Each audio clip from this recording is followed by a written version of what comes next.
Greetings, friends, and welcome back to the Daily Author Talk, the daily show where, I don't know, we report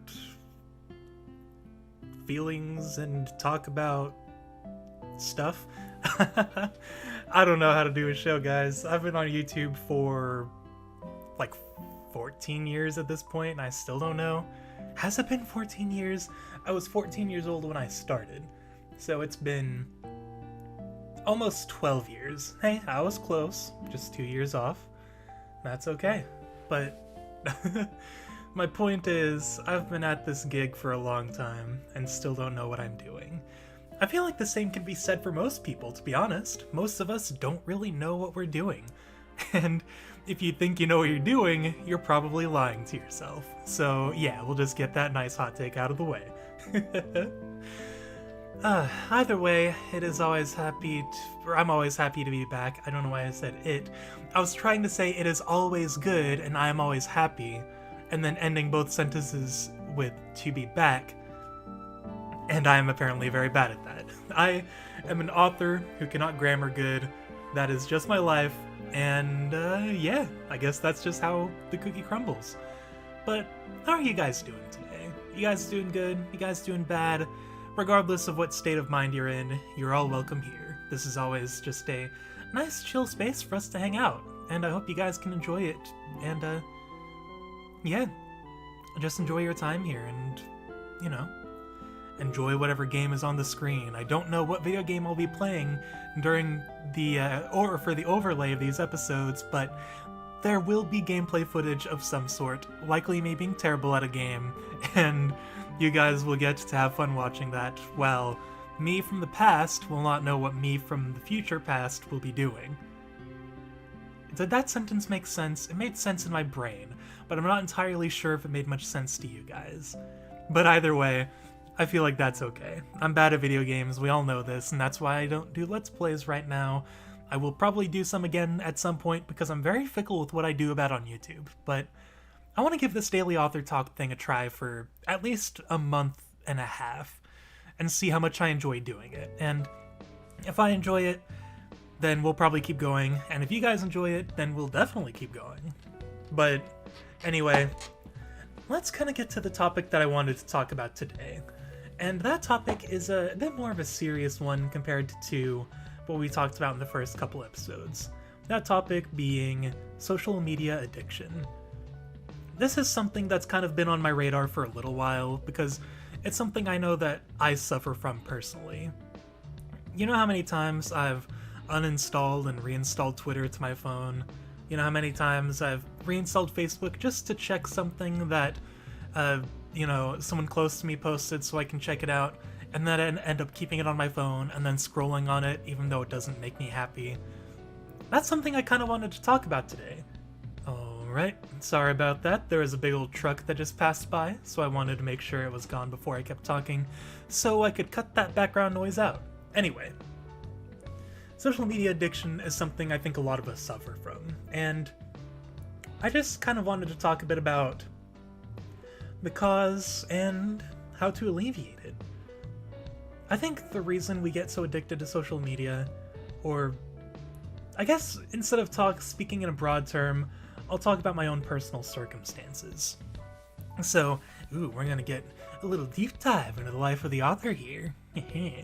But, anyway, if you guys have seen my vlog, you probably know a little bit about my life circumstances. 2022 was probably the hardest year of my life, and I dealt with some of the toughest things I've ever had to do.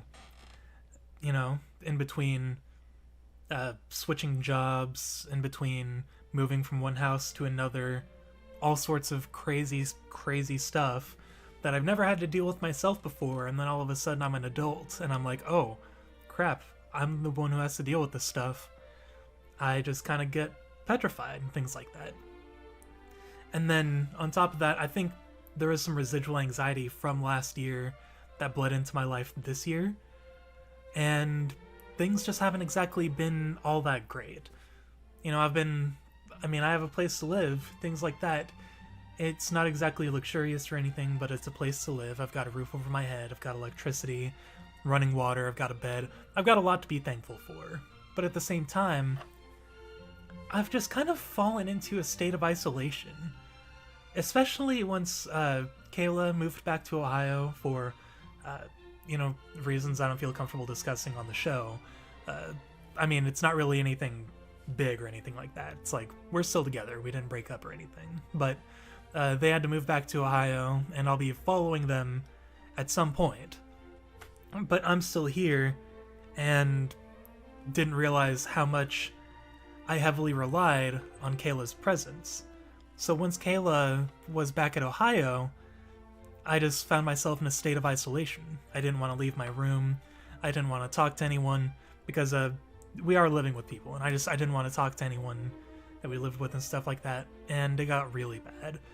Got all sorts of mental problems from it, plenty of stuff, and stuff that I probably still suffer from because I keep putting off basic things that I really should just be getting done. But the whole point of me saying this is social media was an out. Social media was an illusion, and that illusion allowed me to look into the lives of other people. It allows me to follow voice actors I really like. It allows me to follow people who enjoy the same video games I do. It allows me to, see what they're doing, see what they're posting, and goodness, that big truck is back, but we're just going to talk through it. I'll hopefully put some background music on and we can cut that sound out, but, whatever. It allowed me to look at someone else's life and not have to worry about mine for a little bit. And I think that feeling sort of got addicting. It gave me the reward of experiencing someone else's life vicariously and not having to do anything myself to make my own life happen. It gave me a sense of comfort, this illusion. And that became a very dangerous spiral that has become my current social media addiction today. I did finally delete Twitter again, so I'm not tempted to scroll through it. I made sure that if I want to check it from my laptop, I have to log in and everything like that, so it's not just as simple and convenient as pulling the tab up. So I made it as difficult for myself as possible to get onto social media, but it's definitely become an addiction, and it's been bad. It's distracted me from my everyday life, it's distracted me from getting creative work done, and it's not just Twitter, it's YouTube as well. Looking at all those suggestions on YouTube just makes me want to go and binge watch a bunch of video essays all day, because that's just what I enjoy doing, that's what I enjoy watching. But it's something I've really needed to get over, and I'm hoping that maybe by just publicly acknowledging it like this, it'll help me a bit on the road to recovery, so to say. Thankfully, I haven't had the urge to go scrolling or anything like that, but the reason I wanted to bring it up is because of the fact that it has impeded my progress on my creative endeavors. I'm not able to get as much writing done because I'll pull up my book, let it load, because, my books get really long and it takes a while for Google Docs to load the pages, and then maybe while it's loading, I'll pull up Twitter and see what's going on. For no reason. I'll just do it because it's a compulsion. It's literally an addiction. It's my brain being like, hey, that instant gratification that scrolling through social media gives you? Why don't you have that? And I'm like, well, what about the actual gratification I'll get when I write my book? But my brain's like, no, we need that dopamine hit now, man. And that's what leads me to the downward spiral of scrolling mindlessly through social media.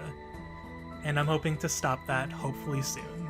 And I'm taking the right steps to do so. I'm doing this video series sort of as a means for me to step out of the bounds of what I usually do and do something that is, me in the process of creating while doing something I'm comfortable with, and while also just, maybe playing a game or two and just hanging out with you guys. And commentary is something I really enjoy doing. I enjoy just speaking my mind freely.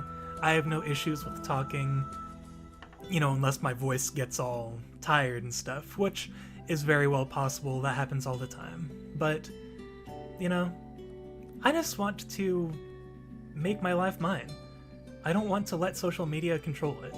And I'm hoping that by talking about this, if any of you guys deal with the same problem, I hope that maybe you can consider what I'm thinking about too. And even if you don't care, if you're like, no, screw you, man, I'm gonna keep my Twitter, I mean, go for it. I'm not your dad. You do what you want. But for those of you who do want to stop, those of you who acknowledge that you have a social media addiction and you want to get rid of it, then, you know, join me on my journey to recovery. I'll probably keep you guys updated as time goes on.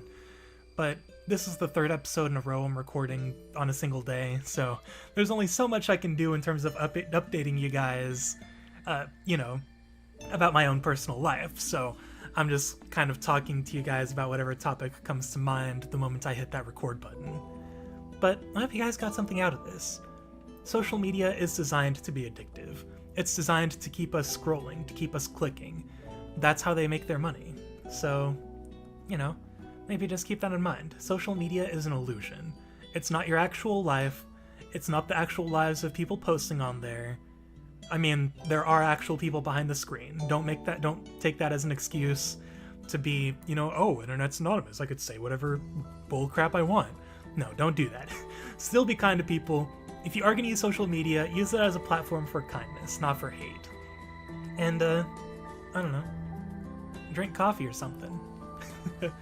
I don't know how to do a show, apparently. But regardless, thank you guys so much for watching.